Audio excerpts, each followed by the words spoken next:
V Novi Sloveniji smo zelo zadovoljni s to volilno kampanjo. Eurobus Nove Slovenije je obiskal večino slovenskih občin oziroma tudi mnoge slovenske kraje. Na ta način smo informirali slovenske volivke in volivce o volitvah 7. junija v Evropski parlament, tako da smo opravljali tudi širšo nalogo informiranja tudi za druge stranke, če tako rečemo. Vesela sem, da smo se na terenu srečali tako z našimi članicami in člani, kot tudi z naključnimi mimoidočimi, še posebej na podeželju in manjših krajih so bili zelo veseli naših obiskov.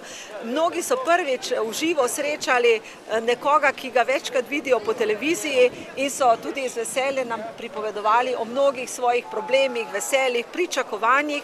Zato lahko rečemo, da je bila Nova Slovenija v tej kampanji resnično blizu ljudem.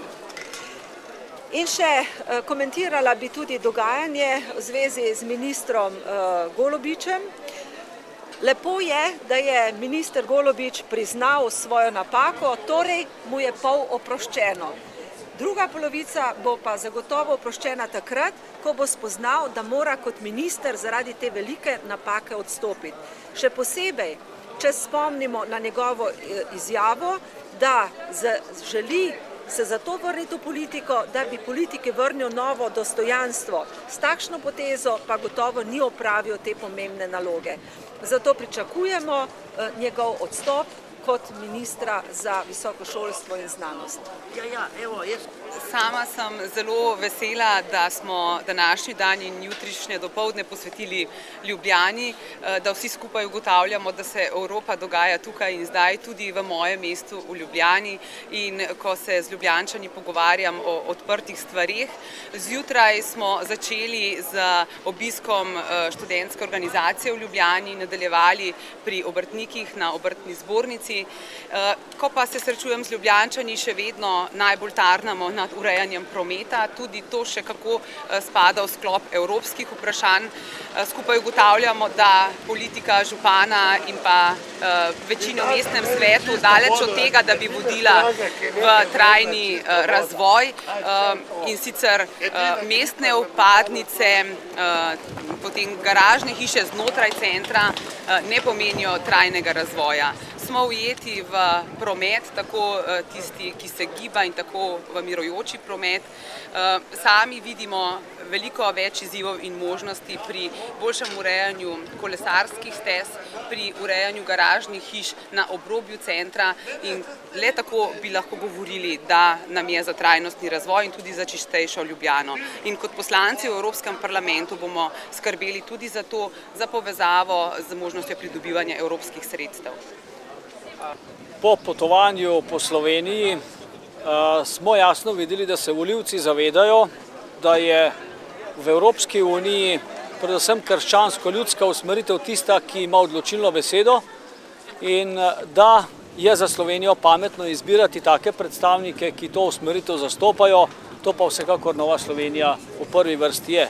Zato smo zelo veseli tega spoznanja in tudi sami menimo, da je dejansko za Slovenijo najbolj pametno izbrati to opcijo.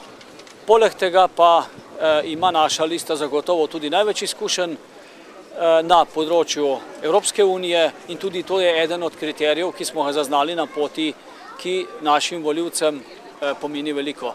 Tako da seveda smo optimisti. Kot najmlajši kandidat sem se v tej kampanji predvsem posvetil mladim, in na terenu sem ugotovil, da mladi predvsem premalo vedo, kako pomembne so odločitve, ki se sprejemajo v Evropskem parlamentu za nas mlade, da se ne zavedajo, da lahko nekaj naredijo in da so nekako dobili en odpor do politike.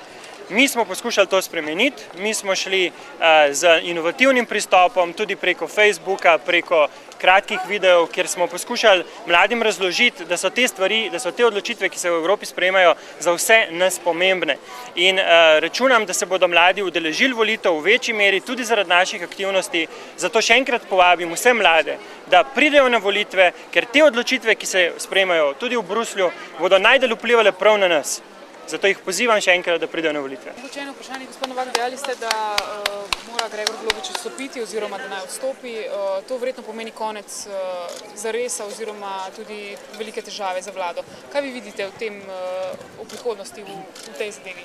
No, noben človek ni nenadomestljiv in verjamemo, da so v Zaresu ali pa tudi v drugih strankah tudi primerni kandidati. Vsekakor pa minister mora biti verodostojna oseba in s takšnim načinom delovanja oziroma s prikrivanjem določenih dejstev pa zagotovo minister izgubi kredibilnost. Zato je primerno, da odstopi in še posebej, če vemo, da je podjetje povezano tudi s posli, ki gredo preko prav tega ministrstva. Že iz tega navzkrižja interesov ni primerno, da bi ostal na tem položaju, če želi svojemu podjetju dobro.